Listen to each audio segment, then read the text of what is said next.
आप देख रहे हैं रोशन पाकिस्तान न्यूज। और हमने एक आदमी भी अपॉइंट नहीं किया इसमें।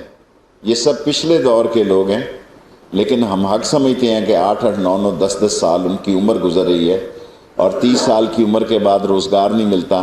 जो नई रिक्रूटमेंट कर रहे हैं उसका हमें बहुत बड़ा मसला है कि BA MBA वाले मैट्रिक फेल की दरखास्तों के लिए अप्लाई किया है, लेकिन प्राइम मिनिस्टर साहब का फैसला है, कैबिनेट का फैसला कि इनका बैलेट कर दें। सो हम अपने लिए मसला नहीं पैदा करना चाहते, हमने वहाँ दरख्वास्त की, लेकिन यही फैसला हुआ है बैलेट हो जाए। ये सारे जो दूसरी वैकेंसीज हैं इसका बैलेट इसी महीने के अंदर अंदर मुकम्मल कर दिया जाएगा, क्योंकि इसका रूल ये है कि बड़ा सीनियर अफसर जाके वो बैलेट करेगा। सो 7 डिवीजन में इसी महीने में ये बैलेट कर लिया जाएगा। हमसे लोग खफा हैं, हमारी सियासत पे बड़ा इसका बुरा असर पड़ गया, क्योंकि 12 लाख 10 लाख से ज़्यादा लोग हैं और 4-5 हज़ार नौकरी हैं। सो रेलवे के जो ड्राइवर हैं पैसेंजर ट्रेन्स के, उनको 8,000 रुपये का महीना का एक ब्लॉक मिलता था, उसको 10,000 रुपया महीना पहली तारीख से मिलेगा। 6 को हम भावलपुर एक्सप्रेस का, भावलपुर रेलवे स्टेशन का इफ्तिताह करेंगे जी।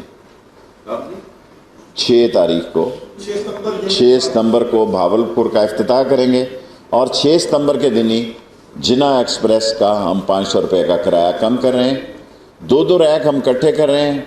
जो गैर ज़रूरी जहाँ ऑक्यूपेंसी कम होगी, लाहौर और कराची पे 2-2 ट्रेनें स्टैंड बाई रखेंगे, क्योंकि हम 5-6 ट्रेनों को इकट्ठा करने जा रहे हैं।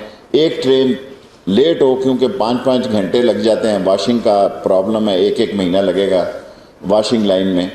सो यहाँ ट्रैक रेडी होगा। सो 5 ट्रेनों या 8 ट्रेनों का मैंने प्रपोज़ल दिया है। मुहर्रम के बाद जो सैटरडे होगा, इस 8 ट्रेनों का एक ब्लॉक बना देंगे। अगर 2 रेक यहाँ खड़े होंगे लाहौर में, 2 कराची में, क्योंकि बारिश ने हमें बहुत नुकसान पहुँचाया है। हमारी कराची की बारिश अनएक्सपेक्टेड थी, हमारा सिग्नल, हमारा सवारी से ज़्यादा हमारा फ्रेट मुतासर हुआ है। इस 10 दिन में फ्रेट को कवर करेंगे इंशाअल्लाह ताला, क्योंकि बारिश ने हमारा पैसेंजर्स तो इतना मुतासर नहीं किया, फ्रेट को इस महीने में बड़ा मुतासर किया है, जो महीना जो फ्रेट ट्रेन का हुआ है।